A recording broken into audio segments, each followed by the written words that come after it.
Business over drinks.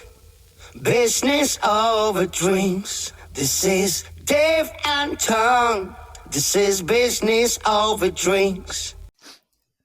Hey everyone, welcome to another episode of Business or Drinks. My name is Tang and I'm calling in from Singapore. Hello, my name is David. I'm calling in from Australia. Hi everyone, welcome to our podcast. Don't forget to like, subscribe, comment, whatever social media platform or podcast platform you're on. Please like and comment. We're very desperate for your approval.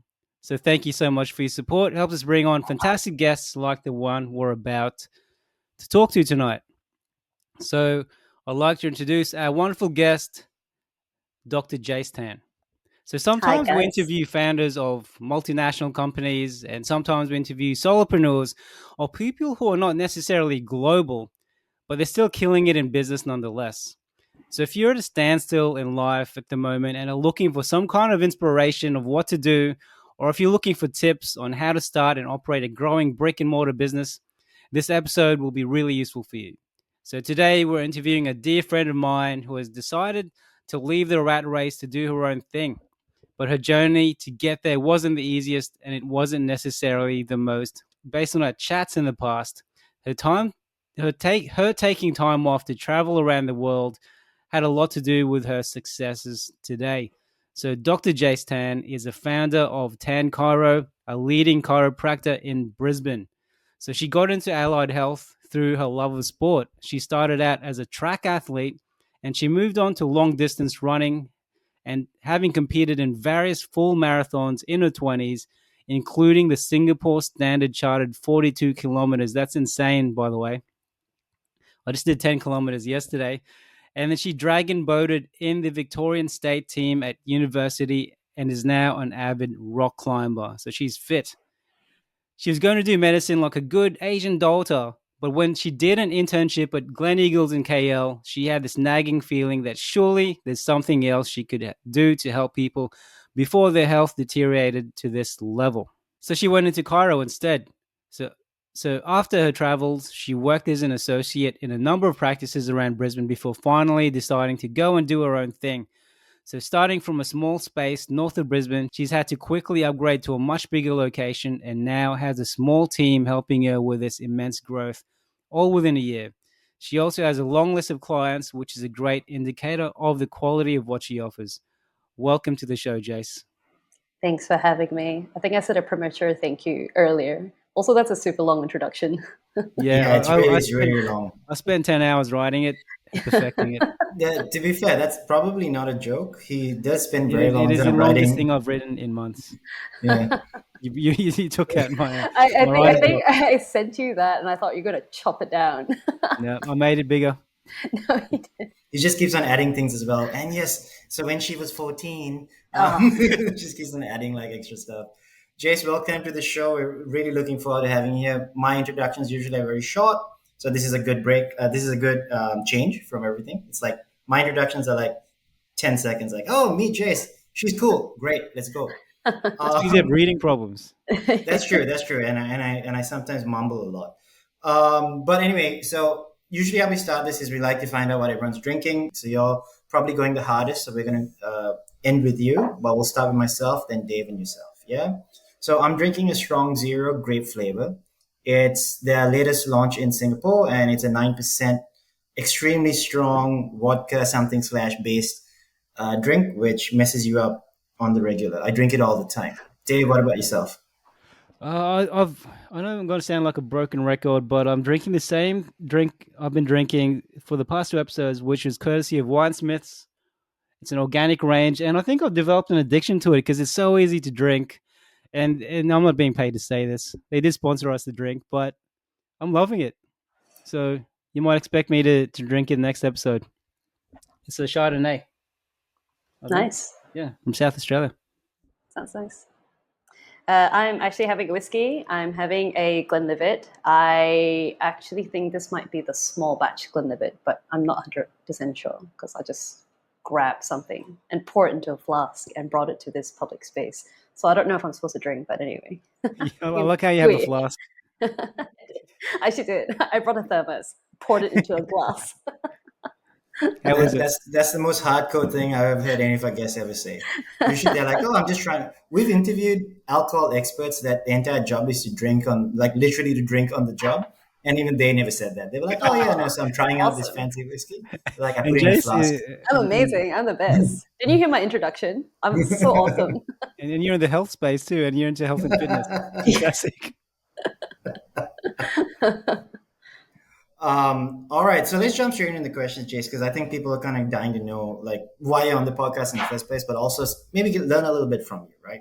So let's rewind all the way back to the beginning because I kind of want to understand your early days in Australia. I don't know you like Dave knows you, so I think for me it's kind of trying to understand, basically understand a little bit about you and your experiences, right? So like, what was that like? What was your first job like? Did you always want to kind of be the business person, so to speak?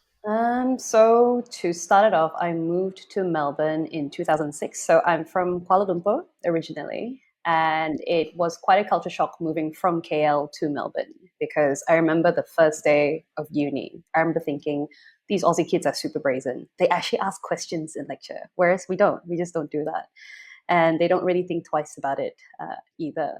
At the start, it was a bit of an adjustment because it's so different. English wasn't an issue for me, but the colloquialism was. So it took a little while to understand the accent and all the other colloquialisms, I guess. But really, it's more the cultural differences that I took a bit of time to get used to.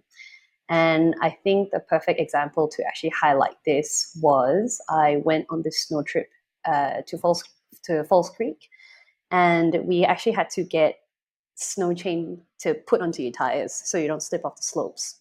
We spent about 2 days up, skiing and snowboarding, and when we came down, I actually said to my friend, "We should return this because we didn't use it, and they made us get it, and we didn't use it." And he's like, "You can't return it." I'm like, "But why? We didn't use it." And I think that made me realize how different I was. And it seems like such a simple thing, but it kind of stood out. And then throughout uni, I mostly did admin and hospitality work with a sprinkling of odd jobs in between, mystery shopping.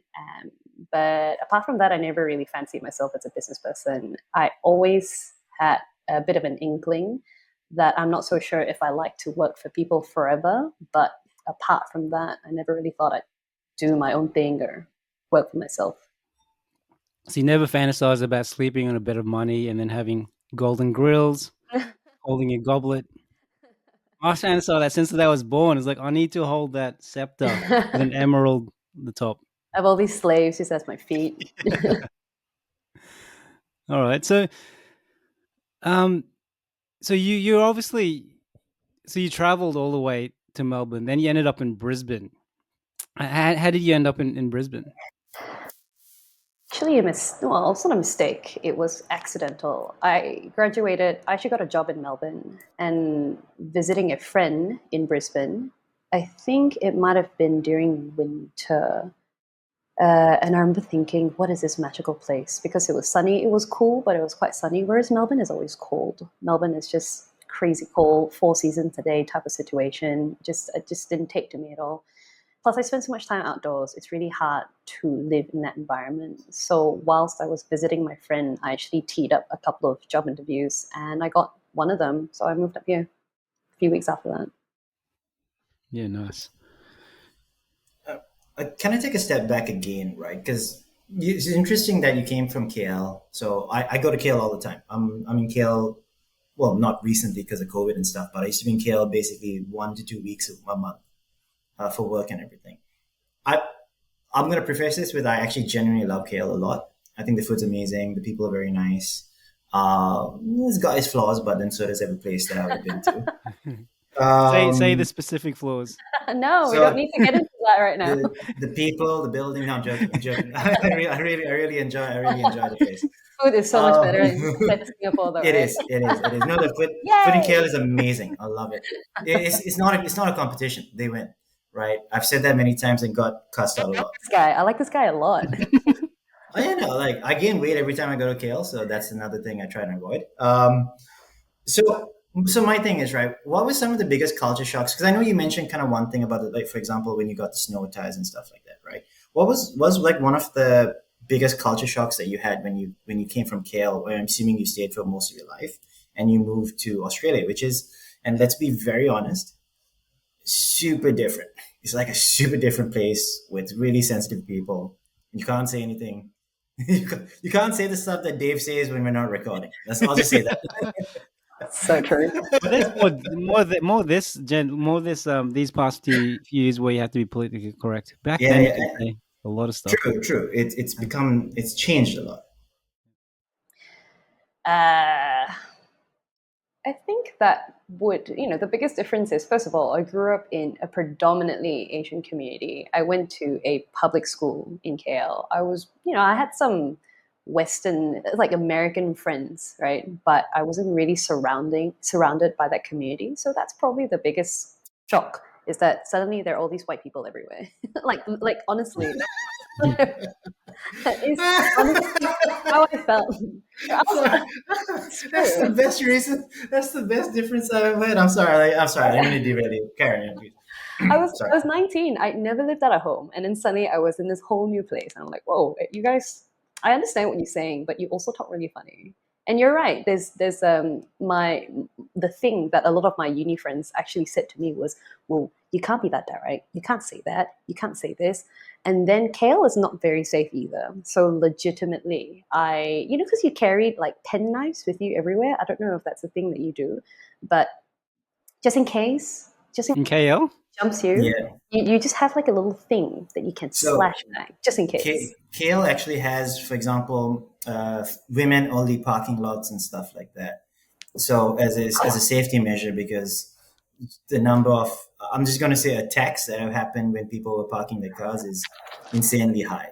Yeah, it's not cool. So you do have to be aware all the time. So that's the other thing. The other difference is, coming off that segue, is it was so safe. I felt so safe walking the streets.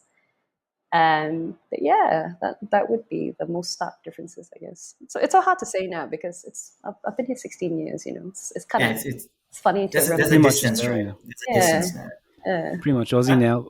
I'll share one short story about my experience. My first experience in Australia is when I came to meet Dave in Brisbane, and he took me to, was it the Valley? Yeah, he took me to the Valley. Yeah, That's where Jace is right now. yeah. He took me to the Valley, and I the moment I got out of the car, this guy leaned his head out of the window of his van while I was driving by and shouted, "Go back to your country, you chink!" That's the first thing I like. First night. First night, first couple of hours, I was just like, cool. Like this was my first truly Australian experience. Oh I was my like, god! so it might color some of my perspective a little bit. I'm not gonna lie, but that happens. I'm Well, I've surprised been you many came back. times. I've been back so many times. It's pretty weird. He found that guy, tracked him down, killed him. Shh. We're going to talk about that stuff on the podcast. Dave, it's on you, man.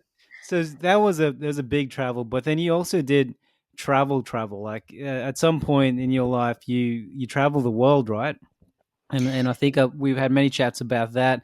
Can you tell us a little bit about that? When it was, why I did it?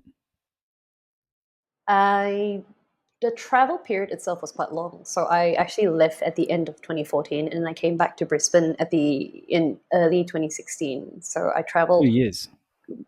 a year and a half, really. In terms of numbers of countries, I didn't do all of them. I actually spent a lot of time in one place. The longest amount of time I actually spent was in China. So I started in Thailand. So I started in Southeast Asia. I made my way from Thailand through Laos, through Cambodia, into Vietnam a bit. And then I went into China. Again, 6 months there, started in HK, moved up through the east. I popped out into Mongolia, went across, and then came back into China, and then I flew to Japan. So I also traveled based on what the airfares were doing. Whatever was cheap, I just buy those flights and go there. So then it was, it was a little bit haphazard. So I flew to Japan, and Japan was quite fun because I met one of my friends there, and we actually hitchhiked from Tokyo to Kyoto. And then bits of Europe here and there. And then after that, I flew back to KL after that, and I spent a bit of time at home. So yeah. So before you ask a question, I've never managed to get that out of my system. Where drop everything and leave for over a year.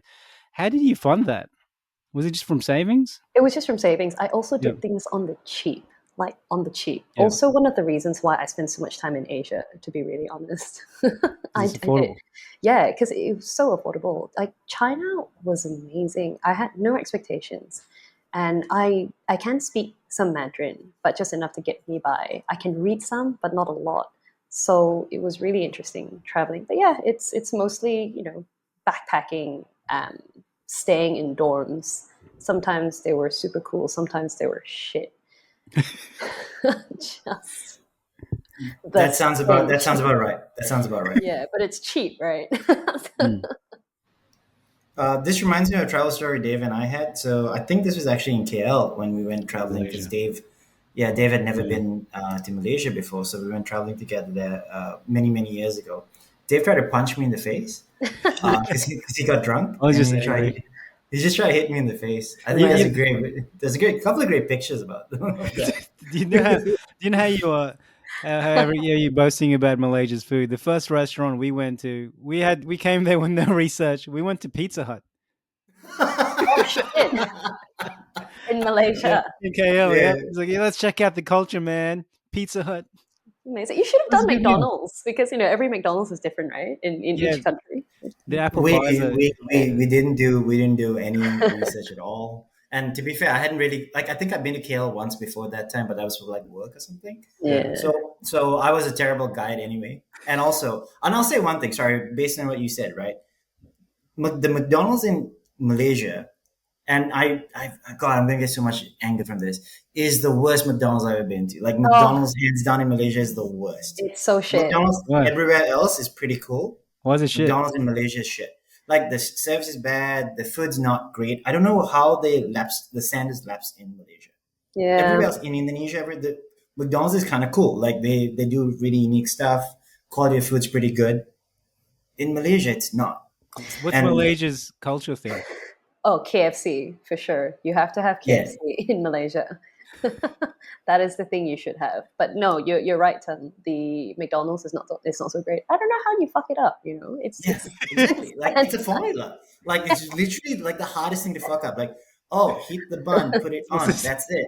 And they're like, No. nah. But we do actually during Chinese New Year we do prosperity burger.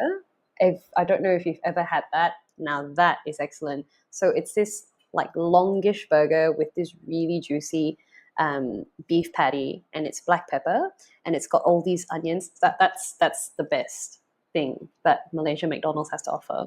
Apart from that, Oh yeah, I think Singapore copied that, and then I've eaten the prosperity burger. All But right. over here in Singapore, they copied it. They don't have Singapore like a copies nasi a lot of lemak. stuff. They don't have a mak nasi lemak or anything like The that. nasi lemak burger. The nasi lemak burger, they had it in Singapore, yeah, I don't know. but it's very short lived, like 3 months. That's it. So they might have had it already. That's a shame. I really like how we had a full on segment about McDonald's. Yeah, like we just As you can tell, this is what we call branding, guys. Come on, McDonald's, just give some money. Give us McDonald's in Philippines is great because they have like chicken rice and things like that. Oh yeah. Yeah, I've in had Japan, rice. want to Thailand. try Jollibee. Yeah, Jollibee's good. Yeah, Oh, always. Jollibee's good. Like it's surprisingly quite good. They have it in never had it. Singapore. I've had it a few times in Singapore. I had it in the Philippines once as well. It's weird. Everything comes with rice. They'll literally just give you rice. That's what we love. You don't have to order it. They just give you rice. So it's quite interesting. Like before we get on about Jollibee now, right?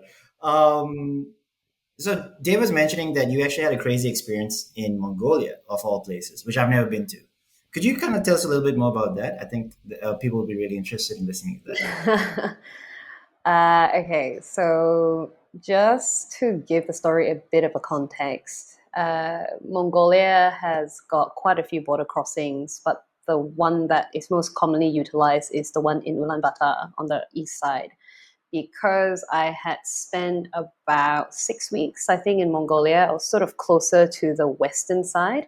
And to get back to Ulaanbaatar, it's 1,500 kilometers, which means you could be traveling for 7 days. Nobody knows. And that's the other issue, is nobody really tells you when you get to a place. It's between 12 hours to 14 days.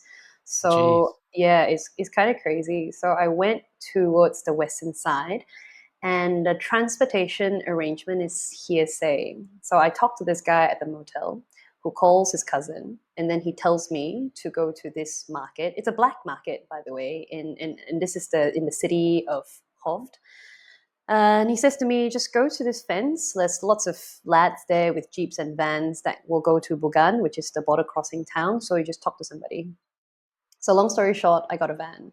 And on that particular trip, I was actually joined by another couple of foreigners, which was really quite nice because there were not many foreigners on the western side. So it was an Israeli couple and an Australian couple.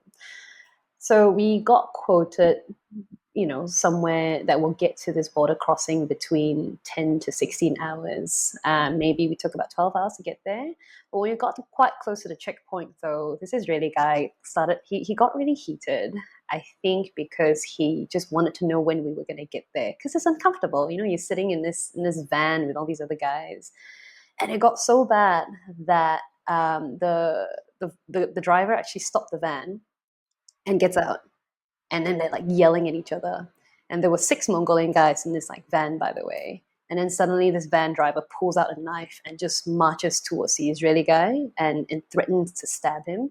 And it was quite chaotic. So this Aussie guy actually pulls the Israeli guy back and tries and restrains him, and everybody was sort of yelling. I took to the Mongolian side because I learned some Mongolian. I was sort of chatting to them throughout. So I kind of got to know the driver a little bit. So, in broken Mongolian, I tried to placate him. And I carried cigarettes with me everywhere because that's currency. And, just kind of squatted. I just kind of squatted with him, lit him a cigarette, and just chatted out, and he calmed down.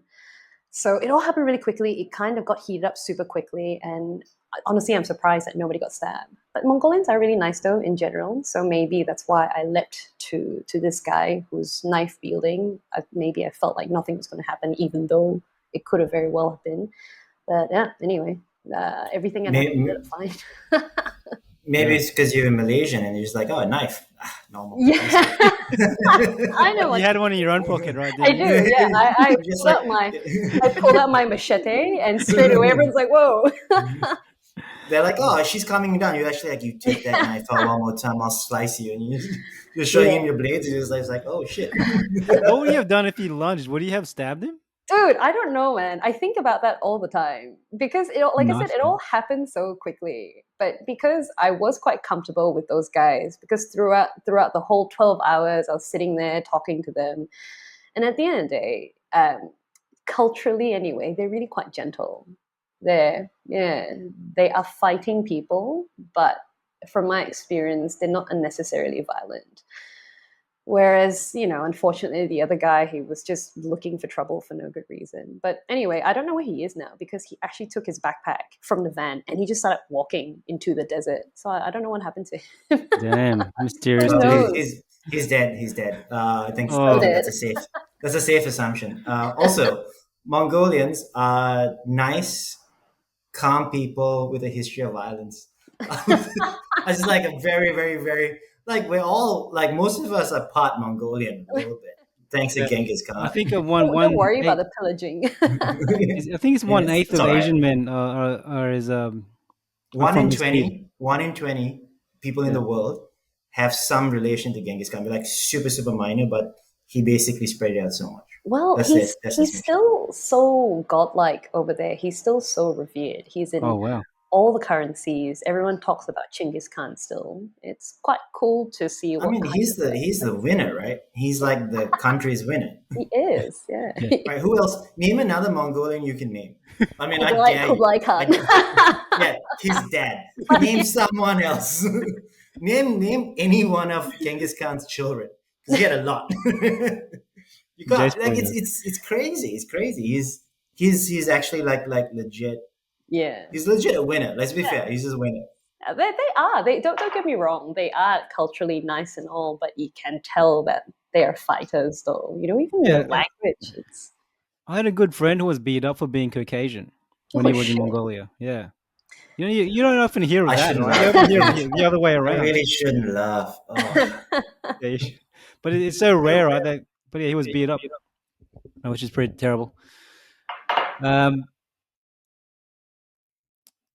This is probably off script, but I really like how you bring the tone down. Like you bring just get really you bring serious. the group down. You just like one guy was beaten up in Mongolia for being white. Well End of done, Dave. Well story. done. All right, end podcast. But you travel pretty extensively, and I'm going a bit off script here. But how do you think it's impacted you today? Like, is it impacted you in a good way, bad way? You know, In definitely good ways, because I also did things a little bit unconventional, I think. So it has allowed me to push a lot of boundaries. It has also allowed me to spend a lot of time by myself, because most of the time I don't have reception. Half the time, say in Mongolia, for example, I went maybe 3 days without talking to anybody, like nobody, maybe just gesturing, that's it. So, you spend a lot of time yourself. And I think looking back at the way I experience, places and people on my own, I think people don't really do that. Nobody really talks about thinking and introspecting, and that leads to self-awareness, which I think is really important, because then you get to know yourself, and then you actually look in and say, actually, I don't really want to do this, or actually, I want to do that. So I feel like that did eventually lead me to where I am. yeah. All right. With that amazing transition, I actually want to get in a little bit into your career because I mean, that's quite a lot of our audience is very business driven. So there's a lot of people, entrepreneurs, people who are kind of in the industry, different industries, looking at how do you motivate yourself to kind of be the best business version of yourself? Yeah. So could you maybe give us like how has your career been like as a working professional? Could you give us a little bit of context on that one? I have been practicing for about 12 years. Most of that has been, actually, no, all of it has been in private practice. I worked as an associate in various clinics for a large part of that until I left. And then for the last 3 to 4 years, I'd say, I kind of transitioned into semi working for myself as a locum. So as a locum chiropractor, what I did was I would go to different practices when the principals were away to then fill in for them. I did that for about 2 years, and that was actually really, really fun, because it allowed me to jump into a practice with really different style and then adapt quite quickly. And then then I slowly transitioned into working for myself. So in career specific to me, I guess, you just have to be adaptable and open and realize that you don't really know everything. I think there's all this pressure as a practitioner to know everything, to get onto the right treatment straight away. But the reality is you don't. So when you actually open up yourself and you are willing to admit that, no, I don't know everything, but I want to learn this, it then automatically turns you into a better practitioner and person, which I feel has really helped me personally. They What said, if you do know everything? I'm just like, what if you do know? Like, it's a question I always thought myself, right? Because people like, you don't know everything, you got to keep on learning. I'm like, what if you know everything what if there you is are to the know? smartest person in the room? Exactly. Like, what if in every room you've ever entered in your life, you're the smartest person by a long way? Like, everyone's just really stupid, Then right? you're probably the dumbest person. Because like, then you're like, oh, I'm not learning anything. What the hell? Oh man. I've heard two people talk about Elon Musk though. Like one is he, one was an influencer, and apparently when he was talking about when he interviewed Elon Musk was the one who ended up asking him questions about at the time when Snapchat was popular, about Snapchat and how it's best, how it can be best leveraged for business. And then another person, it was what's his name, Marcus Brownlee. He said when he interviewed Elon Musk would ask him about his camera equipment, his gear, and how it works and so forth. So that's probably a sign of someone like he asks people. He's still very curious about things which are beyond his field, and obviously Elon Musk is a pretty smart guy. Yeah. Have you ever read Humankind, the book? I forget who it was written by, but it talks about, and this is a bit of a segue anyway, but it basically talks about how Neanderthals, because we're Homo sapiens, right? But Neanderthals weren't stupid. In fact, they were. There's evidence to suggest that they're cleverer, they're bigger, their brains are bigger, and they can overpower Homo sapiens. But how we survived was because we worked as a group. So each of us might know a little bit about something, but because we worked together collectively, we did better compared to the Neanderthal. So I thought that was really interesting, and that really resonated with me as well. Maybe So not so much with Tung because Tung knows everything. So That's true. Neanderthals were like That's the true. introvert. I think like introverts or something. Like they know a lot of stuff, but they just stay to They were so themselves. smart. They were like, I can't hang they were out with like this person. jockey introverts, though. They had clubs. Yeah, let's be fair. Intelligence breeds narcissism. Narcissism breeds loneliness and lack of cohesion as a group. Oh, so So we're looking at that. That's why I It's- don't have many friends. That's why Dave has a lot of friends. He's got like so many friends around him. But they say intelligence kind of can lead to depression. I don't know if that's true. Someone just told me that. I don't know if it's based on research, but it could lead to No. depression. Apparently, There is a quote. When you become more clever, the wiser you become, the more unhappy you become. Somebody wise said that. I don't remember who. So Maybe then, Dave, why are you yeah. so unhappy all the time? You should be thrilled, man. yeah. Where were we? It's your question. I just remember just Tone bullying me. Okay, can I just lay the found? Can I just answer some questions? Because everyone says I bully Dave, right? On the podcast, everyone says I bully Dave because I make a couple of jokes. Every time the camera is off and on a recording, he just rips into me, and then we start recording immediately, and then I'm just like, what the hell happened? No, that's a lie. Right? And then I just say one thing, and he's like, oh, he's saying so many mean things. You should Like, do he just an insults me. outtake compilation of Dave just just Tone bullying ripping me. into you. He won't let me do it. He posts like stuff on our socials as well. Oh, Like oh, just yeah. really embarrassing stuff about myself. And then he goes like, "Oh, I thought you'd find it funny." And I'm just like, "Take it down." He's like, "You won't." Tone's gonna upload a phone call conversation of me just wearing him like Mel Gibson at his Xbox. Oh my god! Or like David Hasselhoff, or like Alec Baldwin calling his daughter a selfish little pig. It's just like Dave going, "Oh, I got you where you are." Neanderthal, you're not the smart Neanderthal, you're the dumb one. You're like the early Homo sapiens. Dave, that's horrible, man. Don't say stuff like So that. back to, all right, so that is interesting. All right, enough with the Tone's book. But before we change the topic, there, I told Tone I'm going to have a folder on my desktop called "Evidence of Abuse," and it's just screenshots of Tone bullying me. So if something happens to me, he'll be the first one the police will look into. Okay, I'll remember that. Oh, that was really dark, man. For no reason. That was so dark. Anyway, This is terrible. I hate this. So dark. let's get back to the career stuff, right? So you mentioned in some of our earlier conversations about the challenges of being, a woman in the industry. Can you tell us more about that and things you've done to kind of overcome those challenges? In Australia, there are 5,000 registered chiropractors, and of the 5,000, female chiros now make up 38%. So this is actually based on 2019 numbers. For context, in 2012, which was the time before that they took these numbers, there were only 25%, female chiros only made up 25%. And I graduated in 2010. So at the time, the differences was quite stark. A lot of places I went to interview at didn't actually have female chiros, whereas it's really quite different now. In terms of, what's the other question? Challenges, is it? Yep. The obvious one would be sexual harassment of different forms. And I don't know whether you're sort of geared up for this sort of stuff, but I personally haven't really experienced anything too untoward.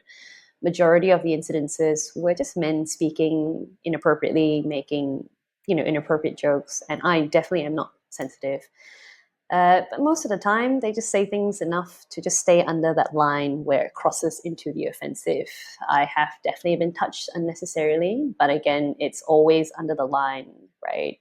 Grabbing my leg, minor brushes here and there, all very annoying stuff. There are definitely systems set in place, though, at different practices. So, say, for example, if I felt really uncomfortable with a male patient and I felt that he has acted quite inappropriately towards me, normally I'll tell the practice manager and they avoid booking him with me and might push him to another male practitioner, or we might just not see him again, for example. So it's there are systems in place for things like that.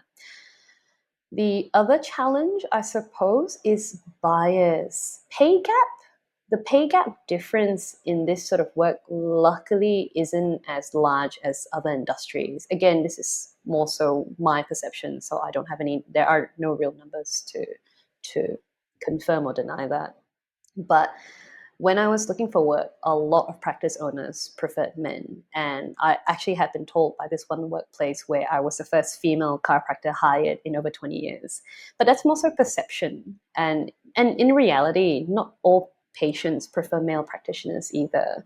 Because again, this is coming from all these nice data that someone did. 60% of people who actually saw chiropractors were female. So, there's actually quite a demand, which we are starting to see now. But those were the two major ones. Apart from that, it's not too bad. Okay, no, that's interesting. Because I always find it weird that, first of all, I mean, it sounds horrible, the fact that people would inappropriately touch you and say stuff, right? That also, specifically to a chiropractor who has, and let's just be very honest, you can literally mess them up, like super easily. You can mess them up. Yeah. With my knife, obviously, that I bring everywhere. Like even without a knife, right? You could literally just like fuck them up, and like really subtle too. Like they're like, "Oh, why does my neck hurt all the time?" It's because you. Yeah, could you gradually just break someone's back over time? Yeah, so suddenly they're like, "Oh, I've got scoliosis. I don't even know why." Right? Like it's a weird thing. Like I would never imagine doing anything inappropriate, but especially with someone who could fuck me up. No, it's a bad business decision in my book, right? Yeah. And Not before I all say women anything, are so so. I don't know. They're just stupid. Remarkably stupid. It's like before I say anything to incriminate myself or anything. But I mean, I've got a question, right? So, like, first of all, why did you set up your own shop, and were any of these factors kind of had played any part, or was it just this was your part, this is the way you wanted to go? The bias, I think, in terms of hiring, that definitely played a part, because I did work at one particular workplace towards the end of my working for people phase, where I thought, man, I'm just kind of sick of the toxicity that happens in a workplace. But the final push really was when actually a really, really good friend of mine died of cancer that she had been battling for a while, about maybe 10 to 12 years at a time. So when she was getting towards the end, I applied for leave, just 5 days. I gave them 2 weeks notice, and I said, my friend's dying, I need to go and say goodbye, and yada yada. When I came back, I actually got this lovely letter from management saying that it was unacceptable for me to take off like that, and please put in leave application 6 months in advance. And that's the thing. It's got nothing to do with an industry thing. It's just workplace bullshit. So that stopped me in my tracks a little bit, because I come back from traveling and I took up this job and went straight back into the rat race. It was a very high-paced, busy clinic in the city, and I felt like I didn't really learn my lesson. So after that incident, and also my now fiance, my then boyfriend, he just started his own business as well, and he really, really was quite influential in encouraging me to strike out and do my own thing. So that was just a series of dominoes that fell in place. Do you want to name and shame the clinic? I said that. Because that sounds horrible. just say the name. No. We've got the thumbnail right there, Dave. We've got the thumbnail right there. Come on. Too much of a lady. No, I won't. Right. I won't. I'll tell. Dave. It'll be in the outtakes, so I'll tell you later. And Dave, Dave can just prove Google that. it. Just Google something. Just like put it up there. Then I'll SEO it. So Jace Tan says, Yeah. Okay, now done. We needed that. We need to get listenership up. Um, no, I mean, no, that's really fascinating actually, because I think interesting enough, there needs to be for quite a few people, even myself, there needs to be a driver to kind of start your own thing. Because a lot of people, where they're like, oh, I'd love to like be my own boss, but it's super hard to kind of drop everything and do it. Like it's not easy. I think if you have nothing to lose, it's possible. But for most of us, Dave excluded, we've got things to lose. Like things are important to us. No offense, Dave, but things are important. But yeah, that definitely rang a bell, Jace, because one of the things that drove me to start my own thing was leave, like having to get someone to approve you to go somewhere you want to go. And I think it was my grandma's funeral as well. It was just always uncomfortable. Like even if it was for a legitimate reason, I felt pressure not to apply for leave because I need to seek someone's approval for it, and then it may affect everything else. Um, even if they Yeah, may Yeah, I be got fine yeah. with it. So yeah. yeah, it's weird because most, not all middle management, but some middle management can be power trippers. And when you leave your work-life balance in their hands, it seems kind of dumb, right? I mean, having said that, there are lots of people who work in corporations for companies, but I think it's nice to be able to gain some control back. And I think particularly with the pandemic, that is starting to happen. There are lots of changes, working from home, having more of that available. Can I share one story that kind of shits on all of us agreeing on the fact that we need more leave? Because there was one. So now that I run my own agency, right? You'll I had never get a holiday. no, that's true. But then that's by choice because like I can if I want to, but I just don't. Um, one, oh god, I don't know how to say this right. We'll cut it out if I feel bad later. But one of my staff actually applied for leave, but it wasn't an application. It was telling me that they're taking leave in like 2 weeks for like a week and a half because they already booked their trip. Never told anyone, never told me. Basically just said, fuck it, I'm going on leave. Deal with it. So I said, all right, go on leave, but just so you know, you may not have a job when you come back. Because I got really irritated. They're not the most best performing person either. Right. So I was just like, then afterwards I was like, oh, I shouldn't have said that. So then I just actually had a conversation with that person about, how the structure works. You actually had to asking for leave is important unless it's like an emergency or a medical issue or it's compassionate leave. I get it. Absolutely. You gotta go, right? You're booking a holiday. This is not critical. You're literally booking a holiday that you had visibility on. You decided to book it and then asking for leave. Yeah, So I was just like, all right, we can't. yeah. I mean that to That's me is unacceptable because it's always circumstantial, right? You have a business to run, and I think a yeah. lot of the times people don't really understand or see the ins and outs, what you lose, what you have to Yeah. do to cover for them. So there's that in consideration. So no, I mean I definitely absolutely. agree with you. But the issue comes right from because I agree with you that right now we're looking at a transition from where employers had all the power and now employees are kind of like fighting back a little bit here and there, right? That's going to change pretty quickly, especially as the recession comes on board. But we're seeing that a little bit right now. The issue there is I just don't think people have any clue how businesses run. And then they're like, why can't I have more leave? Why can't I have higher pay? Why must you increase cost? Like, why is that going to increase cost? And how come the number of customers are going down? They don't understand just basic economics and basic business, right? That's why the ebbs and flows in terms of capitalism and in terms of how businesses run, it's a horrible, horrible kind of equilibrium that we've created, but it kind of works in a weird way. If you need to make change, it has to be slow and gradual. But now they're looking at immediate changes. Like I'm going on a rant here because it really bothered me when I was watching what was going on in Australia and listening to what was going on in Australia, which was, I think your minimum wage has gone up considerably, right? At the moment? Yeah, 4.5%. Yeah. Minimum wage has gone up and it was already insane. When I was in Brisbane and Melbourne for Dave's wedding, right? It was 26 in Melbourne, 25 in Brisbane, I think. That's insane. Like that's insane. It is. Like I don't know how a business can survive. You're not taking into consideration superannuation as well, which is Oh yeah. Oh, 10.5% on top. oh But jeez. then it That- also depends on the way the business runs, the overheads, and how much they're taking in. But I do understand what where you're coming from and what you're saying though. Because I used to work at Chili's in KL, and my pay rate at the time was 4 ringgit 50 cents, Oh, which is was that even 20 cents? it's like Is that even 20 nice. no, Australian that's cents? like a dollar. Yeah, it's That's like like a 80. dollar 50. Yeah, it's a dollar It's a dollar 50. 50. It's a dollar 50. That's a dollar Well, 50. That was the yeah, job I worked.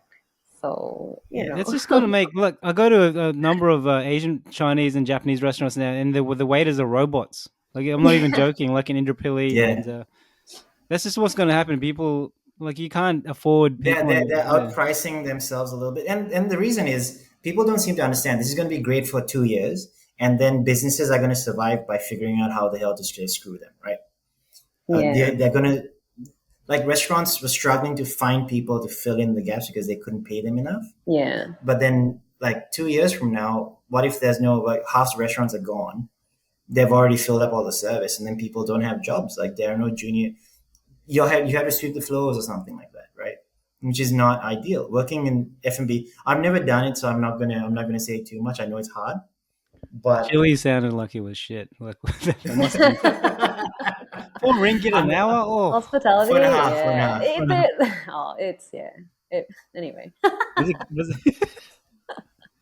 It's Yeah, okay if you lived in KL, because the yeah, nice thing about Asia is you have really cheap food but still good, mhm, or opulence. Whereas yeah, here there's a massive middle. There's no real cheap stuff, and that's what makes it hard, I think. yeah.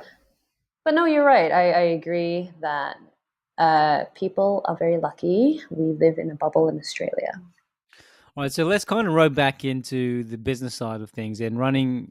What you're running now, and also your industry, being a chiropractor.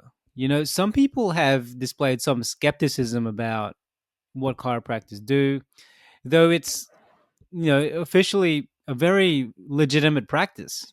Can you care to explain why why there is some skepticism, and how Tan Chiro, which is your company, it's helping improve this reputation?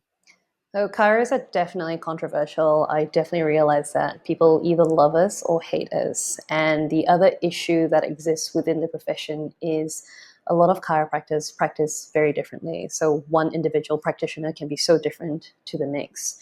The most common concern that I have, my patients sort of who has seen other chiros, for example, asking me is they have concerns about frequency of care. How much treatment do they actually need? And I think a lot of the problem is that's not always communicated well, or sometimes not at all. In general, though, the evidence, again, because with any kind of treatment, you always want to talk about evidence and whether or not a treatment actually works. The evidence is definitely there for spinal manipulation, which is the main thing that we do as chiropractors. Back pain, for example, responds best to a combination of manipulation as well as exercise. So there is a lot of evidence out there. Um, the skepticism definitely comes from partially public perception, also partially professional bias as well. There are some professions out there who may not completely understand chiros or allied health, alternative health in general, and may not communicate that properly to patients. So it's a bit of column A, column B sort of situation. Um, yeah, what was the second part of the So how are you guys kind of like setting things straight? What's Tan Chiro doing to improve the the situation? so like what I said earlier, communication is a big thing. So my message is super simple. I want to get people out of pain. But not just that though. How do I provide people with the tools on how to get better themselves? Because the last thing you want to do is to go and keep seeing this practitioner once a week for the rest of your life. You want to do something for yourself, right? So education on your own health is a big part of treatment as well. So on that, right? I actually think you guys need to, like, chiropractors in general kind of need to step away from the alternative health kind of bucket, because then you're put in with a lot of like insane stuff. When chiropractor, I think, has a Oh, lot more yeah, backing behind it. it is a rabbit hole. Yeah. So It, alternative health is super weird. Like it shouldn't. I don't think you can have one bucket that covers everything, because there are some legitimate alternative health things that are like just, it's backed by science. It's backed by a lot of studies that make sense, and a lot of like people have done it. My brother and my sister have gone to a lot of. I've never done it, but they've gone to a lot of chiro, and they swear by it. They had their back corrected. They no longer have any sleep apnea. They That's don't awesome. snore. I love hearing stuff like that because when I first started out, right, my friends had no idea what I did. They couldn't even spell chiropractor because they're like, what the heck is that? So it's so nice that that is starting to change, especially in Singapore. It seems like, 'cause I actually do have a lot of family in Singapore. It seems like there's a lot proportion of the population who does actually see Oh yeah. chiropractors. But you know what the number is? The number of chiropractors in Singapore? It's 150. Isn't that crazy? That's What? not, yeah. Really? There are Is that a lot? 150. Is that a little? That's tiny. That's not Right? many at all. Yeah. So there are There's 150. 150 registered chiropractors in the MOH. Yeah, in Singapore. That's mad, right? Oh, on that note, and I'm not calling anyone out, but there is literally one of my neighbors is a chiropractor. Okay. Not really a chiropractor. He offers He's a cheap chiropractic chiropractor. sessions. Yeah. Yeah, on Facebook and stuff. Like he's just like advertising to like the neighborhood group and stuff. And Yeah. everyone's like, you can see comments going like, "Do you have a license?" And he's just like, delete comment.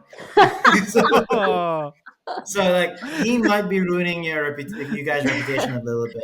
That's all But I'm gonna say. you're right though. First of all, the profession itself need to get better at regulating ourselves. And it is one of those things that we have to work towards. And my whole thing is always, you want to give people care, but you also want to be honest with them about it. Because when you run a Mhm. health business, it's a constant juggle between profits as well as ethics. That's what I find. So you do, but the other thing I think too is when your intent is there and you genuinely want to help people get their lives back on track. People know that, and people will respect and trust you about that as well. So that's something to be, definitely to be considered with this sort of stuff. But the skepticism, again, it's validated in ways because there are sham chiropractors out there. But on the other hand, though, 'cause I have worked with so many physios, with so many GPs. Again, 10 years ago, the barrier was there, it was very visibly there. I would get GPs asking me as soon as I introduced myself as a chiropractor, oh, are you also an anti-vaxxer? That's literally the first question I would get asked. what? But yeah, so there is this perception, like Tung says, that we get piled with the quacks. But when you work on the ground and you try and change minds a little bit, people do come around. And I think most of the time, a lot of the time, GPs are so busy. They're so busy doing so many things. They see so many people. So a lot of the times they may not necessarily be, doing the right research either. So they might just, go with what other people say. So when they actually meet someone who talks to them about it, it might change their minds. So, what should people do as a filter if they're looking for a good chiro? Let's say in Brisbane, obviously go to Tan Chiro, but let's say you're in Singapore. What's a good filter to know that this person isn't a quack? They're legit, you know? Let's see. In Australia, if you were to practice as a chiropractor, you have to be registered under a regulation body called APRA. So if you want to know whether someone is actually educated or not, you just jump on there. In Singapore, the Ministry of Health has I'm pretty sure the chiropractors are registered as well. In Yep. Yeah. Malaysia, Yeah. though, it's not so simple because you get all these people who claim to be chiropractors or even orthopedic surgeons who aren't. To answer your question, though, at the end of the day, it depends on how you feel. If you're not sure, just seek a second opinion. Yeah, I'm gonna practice in Malaysia. Just make a lot of money. You probably can. Just talk to It's your like just neighbor. keep on punching people. Just keep visually punching people. In the You're back, all cured. just Yeah. break their back slowly each session. Oh, you're gonna have to keep coming back. Oh, Yeah. you can't walk? Looks like someone needs a bigger package. No, Oh, I'm gonna apologize. That sounds horrible. Yeah. Dave, I'm gonna let you ask a question because it was hard. I'm all gonna let right. you ask a question, Dave. Okay, so one thing that we frequently reflect on is the kind of body one needs to be a high performance achiever. I mean, the three of us have probably been working. Tang will probably won't believe me, but you and Tang have been working from the early hours of the morning to now, which is in Australia is 8 p.m. In one podcast we talked, Tang and I talked about Bob Iger, who does intensive exercise for at least 1 hour at the start of every day, which helps give him energy apparently. And Tone works out as a priority every morning. And I like to tell people that I sometimes go on walks or think about going on walks. So, as a chiro who deals with bodies all the time, can you recommend any strategies or exercises to improve performance, kind of give us more energy, better mind, or whatever? First of all, not everyone can be superhumans like Tung and Bob Iger. So let's bring a They standard can. down. They can. It's not that hard. You just got to do it. You got to be the So, smartest person in Did the you just room, and call you got Tone to a do it. superhuman? I Damn don't think straight. that, I'm saving this right now. you're We gonna can tell stop the podcast. I've got everything I needed. We can you're gonna stop. tell We your can just mom, stop. "Hey, mom, guess what? Today someone called me a superhuman." I will. I need to call my mom actually. So I should probably say something. uh, But she's just disappointed. so obviously, as a practitioner, I get asked a lot, what can I do more? Most of the time, I'll say to people, don't think about doing more because it's obviously not working. You want to exercise more, but you're not doing it because you don't have time. So think about what you can do better. In terms of high achieving people, they're often ambitious, they're driven, they're goal oriented, but they don't always put themselves first. And even though they can be hyper focused on work, they're not necessarily hyper focused on health. So again, adding on all these extra things to their already busy schedules might seem quite overwhelming. So I can teach you a way to cheat your way to health. TM. So get your pens ready. The first one is really simply just drink more water. And I know that this seems like such throwaway advice, but as an esteemed podcast guest of yours, Dundee Kim, said, water heals, which is true. There's no actual universally agreed number of liters you should drink, except that in general, you should drink more. 80% of my patients who come in will tell me that they don't drink enough water. So, as a general rule of thumb, men, you drink between 2.5 to 3 liters, women between 1.5 to 2, depending on your needs. And water is so important because it lubricates your joints, it brings more oxygen to your muscles, it makes you less tired. So, automatically, that's one thing you can do. Yeah, wow. It's seriously so simple. So definitely ditch the alcohol. So goodbye No. sponsorship. But this might not be the podcast to say that. That's what I'm saying. This might not be the podcast to say Business that. Alcohol over has water in it. HTO. Alcohol has water in it, There's, doesn't it? there's actually a lot of water in alcohol. So interesting enough, I Okay. I don't get hangovers anymore unless I mix. Because I Isn't drink, that like if just I called drink a liver lot. damage? No, so I actually get tested every year. Like my liver's fine. Like I come You're from a fine. family of alcoholics. It's actually fine. Like we have like super hardcore livers. Is your GP registered? Is he an actual person? Is your GP your Uh, neighbor who's also the chiropractor? he's also my tax accountant. He's a few other, there's a few other things. My friend. No, no. Okay, so the second thing is ditch your phone, lessen your screen time. Two things that comes out of there is, yeah, seriously. Uh, when you use your phone or devices less, you sleep better and you're able to focus better. And this will tie in quite nicely when people tell me that they don't have time to exercise because the average person spends about 2.5 hours on their phone a day. So if you don't use your phone so much, you automatically get a spare hour to go to a gym class. Also, blue light. Blue light is terrible because it suppresses the melatonin in your brain. Melatonin you need to kickstart your sleeping pattern. So when you're getting blue light just blasting through your retinas day in, day out, sleep just doesn't get kicked in, REM doesn't get achieved, you just wake up tired. So blue light is just the light from a monitor or Light a from the screen? monitor. Yeah. So every device comes with display settings that you can change. So the warmer it is, the less blue light there is. Androids, Apple phones, a lot of them, most of the new Mac computers will allow you to set a schedule as well. So you can set your light settings to go into more warm instead of more blue from say 5 p.m. onwards. A few hours before, it makes a big difference. Oh, Dave, do you want to share with Jace how you meditate regularly so that you manage to get your rest that you need? Yeah, I'll meditate. I just sometimes fall asleep. So I'm so Dave tired. has fallen asleep Efficient. multiple times. He's fallen asleep multiple times in front of me saying I'm meditating, and then I'll just like hear light snoring from the side. He's just like, that's his meditation daily. The third thing is get rid of the office creep. And I don't mean Dave. Dave is just Oh, the biggest creep of them all. gosh. I've really built a good reputation for myself. I don't know. I've heard these podcast Strong. episodes. I know what you're like. So muscular creep. The big name is viscoelastic creep.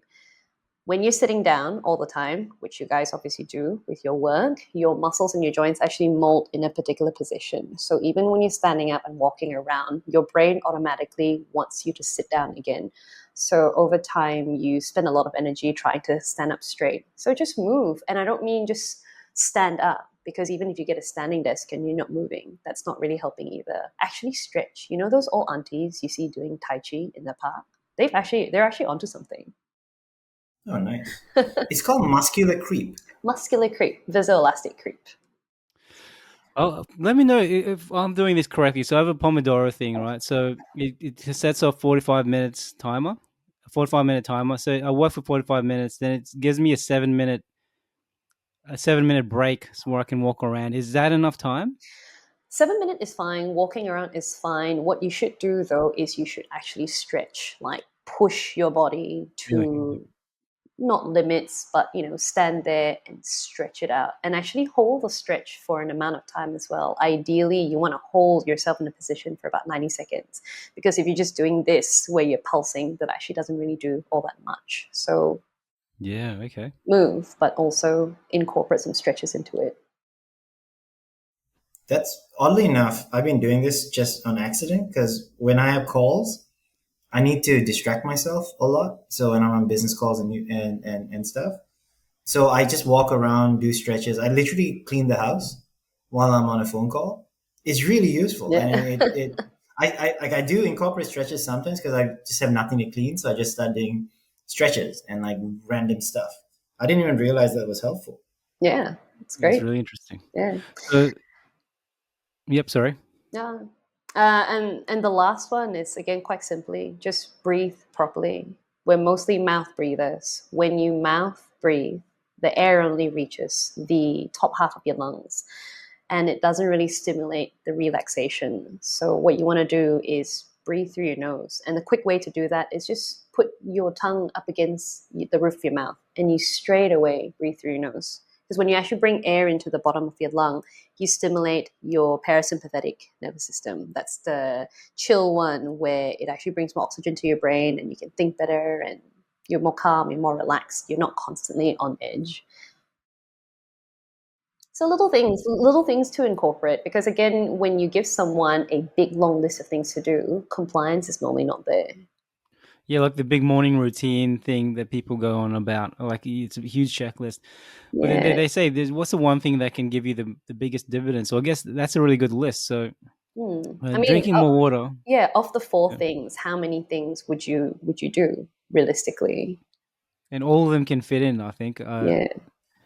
Well, to be very honest, I think this is more of an ROI thing, right? Because your actual investment in this is nothing. You're just kind of doing like a little bit of things here and there. Drinking more water, easy. Drinking water, Ditch your phone. Less than I screen don't time know. is the hardest one. Yeah, I don't know if I'm gonna be able to do that. Man, people in TikTok, Singapore, I think Singapore TikTok. has the worst mobile culture. Like everyone is Ooh, on their phone all the time. yeah. China, everyone on it all the time. Just like Dave just goes and like just throws stones I've at been bottling people it all in. the Uh, so in summary, it's drinking more water, less screen time, do stretches, like prolonged stretches, and breathe through the nose, and that Yeah, can just yeah. make a significant It's difference. such a big difference. Oh, that's really cool. No, that's really interesting. I'm gonna do all of these except for the screen time thing. But Screw that. I'm gonna do that's He's the everything other else. addicted. one. He's hooked on the I'm gonna do dopamine. everything else. Well, no, so I'm sleeping better than I ever have. It's like my whole life, and I think it's because I'm just exhausted all the time now. So for the first 36 years of my life, I slept on average less than 5 hours a day. Now I'm hitting Whoa. 7. I'm hitting 7, and I don't know what happened, but just one day I just got really tired and I just started sleeping for 7 hours. Oh my god. I don't know what's going on, Like that. and I love it. I love it. It's great. I I have so much I energy. need 7 hours. If not, I'm dead. Yeah, me I too. also have to talk to people one on one, so I need my brain to be working. Oh, so do I. But the thing is, I'm a high functioning type person. So I'm extremely high functioning for like 3 days. I can go with minimal sleep. Yeah. I hate it. It sucks, but I can do it. I can manage to do it. I need, I've seen Dave on less sleep a couple of times. I swear to God, like zombies are real because Dave looks like he's gonna die at any point. well, that was He's just yeah, like that was preparing for a wedding. I wanted to cry. Oh, I was on every the brink of day. losing it. Um, I can't. Every day was oh, like that. Oh, yeah. Good luck with that, Jace. I need to adjust my. Jace is about to get married. Oh, Yeah. congrats, thank congrats. you. Yeah. I need to adjust my blue light. Yeah, no, I think we all need to do that. Mm. Jace, I think you having to extend your time at the co-working space is a sign that we've actually gone very, very long. So I'm just gonna jump straight into like really important questions that we actually a lot of our listeners ask for from all our guests, right? So like what were some of the challenges and failures that you actually you faced when you're building up your business? Because it's only been a year, yeah, that you started your own thing. Yeah, Um, pretty much. and what have you learned from them? I mean, that's really interesting. Failures and challenges are super important to every entrepreneur, I think. Mm, I, well, number one, don't start a business during COVID. That's probably my first and foremost advice to anyone out there. Because when I took out the space, it was last year. But when I actually worked for myself, it was just the start of COVID because I struck out, I think it was end of 2019, and the numbers were quite viable. And then I was about to sign a lease. Then the pandemic hit. So that really threw a spanner in the works. The real estate agent I was talking to, I remember this conversation so well because he told me this. He said, look, it's all going to blow over in 3 months. You just sign the lease now. You have 3 months free rent anyway. By August comes, no one will even remember that COVID. yeah, and I remember this conversation so well because I said to him, how do you know? How do you know? What if it goes on for a few years? And he's like, no, it won't. Anyway, I wonder what happened to that guy. You got so that, COVID. yeah, so that was a big challenge, COVID. My business relies on face-to-face interaction. So during lockdowns, my appointment book was dust. There was nobody, and that was really, really scary. But then slowly things started to improve. And I think, again, I'm really lucky to be living in Brisbane where the lockdown laws weren't that terrible. So slowly it started building up again. But to get back up there, though, I had to do a lot of networking. I had to rock up to a lot of lunches, all these small council business events, making myself known in the community, just constantly introducing myself. So it was hard. There were a lot of hours, and that was the challenge. It was the amount of hours I had to put in, not just in terms of building the business, but actual hours treating people because I was both the business owner as well as the product. So that was a challenge. That's fascinating. Also, shout out to Melbourne for having the worst lockdown. 300 and something days. Yeah, that was insane. Yeah. So Worse than China. Yeah. what's the out of the challenges? What are the things you think you did well for anyone who may I want to learn? definitely persevered. There were so many times that I thought, oh my God, what am I doing? You just constantly wake up and question. I did. I constantly woke up and just questioned all my life decisions. So the thing that I would say I did okay was I stuck in there and I thought, just ride this wave. It's not going to last. Just keep doing what you're doing. And eventually it did. It got better. Again, I was really lucky because I have this great network of support. Again, my partner, because he also runs his own business and he is so positive, which is very different to my mental voice sometimes that tells you that, oh, you think you should be working for yourself? Why don't you just go back to an associate job? Because it's so cushy when you work an associate. You walk in, you see lots of people, you take a cool cut, and then you just leave. I feel like a segue there. So yeah, but no, the biggest thing is, if you know what you're doing for a purpose, stick it out. Of course, there's always a point where you should call it quits, but if you really truly believe in what you're doing, I think you should just stick it out. And I did. I really loved my job. I really believed what I could do, and it's a cool job because I'm able to help people. So that's all massive drivers. I think that's really good advice because I think a lot of people are inclined to kind of give up if there's no immediate success. And I think that if you really look at the lessons you learn from really successful people is they failed more than they succeeded. Yeah, And yeah. that's the kind of the most important thing that people need to see. I think this failure, this is going to sound super cliche, but failure isn't kind of the end of everything, right? It's kind of the start of most You journeys. feel really stupid when you make some really dumb mistakes, though, right? But you just have to move on, right? No, I don't feel stupid at all. I'm just kidding. It You know happened, everything. and and it sucks to be the other person, but I got paid. I'm joking. Oh, I usually don't get paid when we make a mistake. So I think my company's like, oh, where's the money? I saw that. All right. So Jason, like I think what Dave mentioned, right? So we spoke about Bob Iger's book, Ride of Lifetime earlier as well. Our listeners are really into kind of reading and like learning from other people. Do you have any? Could you recommend maybe 3 books that you kind of read or like you love because you mentioned Humankind, for example? Any 3 books that you would recommend? Yeah, so definitely not Humankind. It was quite a cute book, but not my top three. My first one is Start With Why by Simon Sinek because it really did. It resonated so much with me. It's a great book. Basically, ask yourself why you're doing the things you're doing, right? The second one is Thinking Fast and Slow by Daniel Kahneman. I actually don't really know how to say his last name. But this book talks about the two systems in your brain that are constantly fighting over to control your behavior and actions. And in understanding these two systems and how they work, you can then learn how to jog your memory, how to understand the errors in judgment and your decision makings and what you can do about it. My last one is not really a self-help book in any way, shape, or form, but it's called The Disappearing Spoon by Sam Keen. And it's actually a science, it's like a scientific based type of book about a bunch of scientists and how they came to discover the elements. And I think it's so amazing because these guys, when they were going through the periodic table, they have no idea what they're looking for. They just have this theory, but they just went for it. And it's just such a display of human resilience. So I love that book. yeah, Oh, I'm right. gonna read that one. I It's think I've so heard of the others. interesting. Yeah, I haven't heard of No, that that one. I've sounds heard of fascinating. the first two. The Yeah, second one is a big read, isn't it? That would have been a challenge to go through. But huge. Yeah, he's yeah, very long-winded. yeah.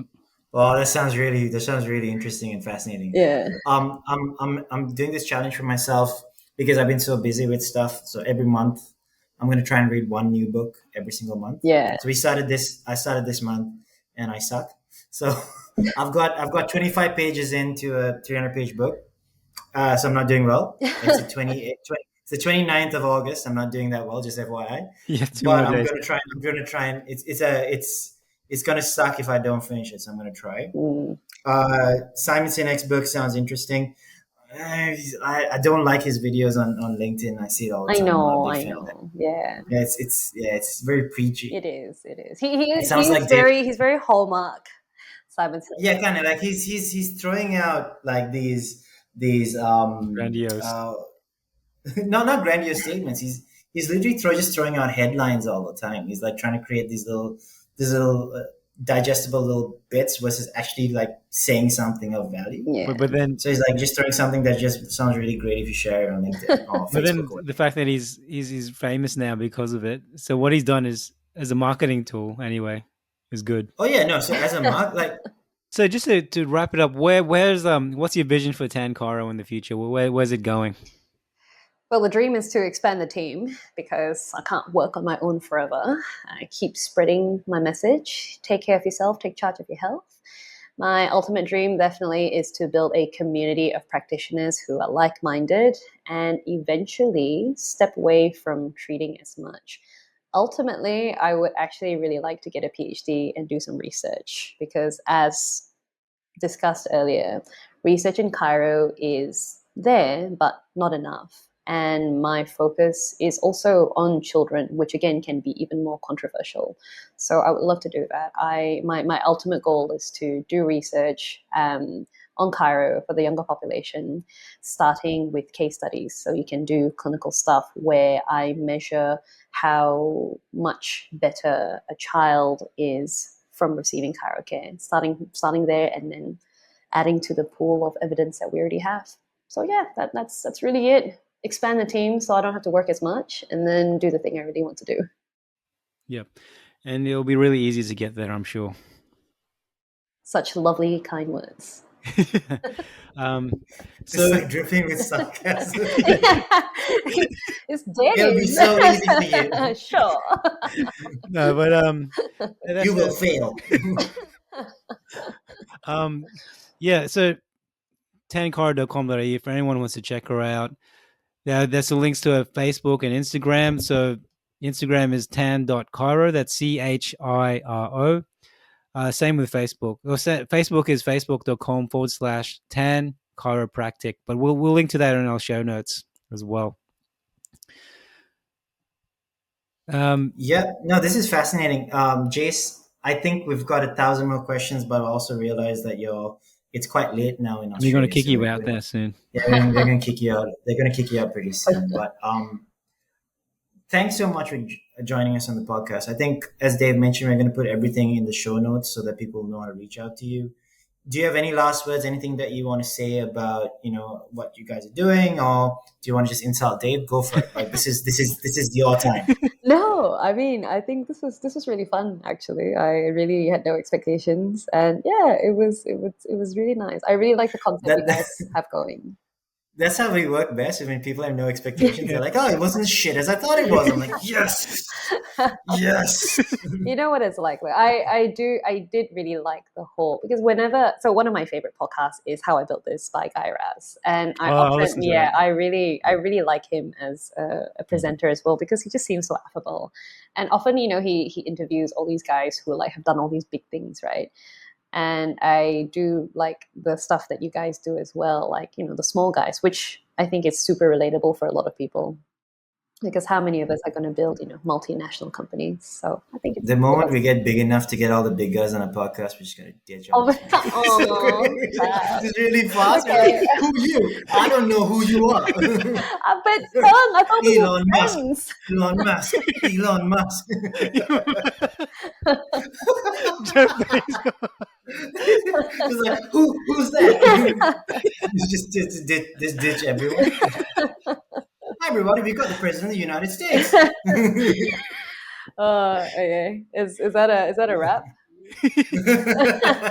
And on that note, Dave, you want to take us out? Yep. So thanks so much for listening, everyone. Thank you so much, especially Jace. These were some fantastic responses, and those are really good tips. I think our listeners and viewers will learn a lot. So for anyone who's tuning in, wherever you're listening or watching from, don't forget to like us, review us, send a few comments here and there, because that helps us get great guests like Jace, and helps us finally dish the small guys and get the big guys. No, just kidding. But thanks so much, everyone, and thank you, Jace. thank you.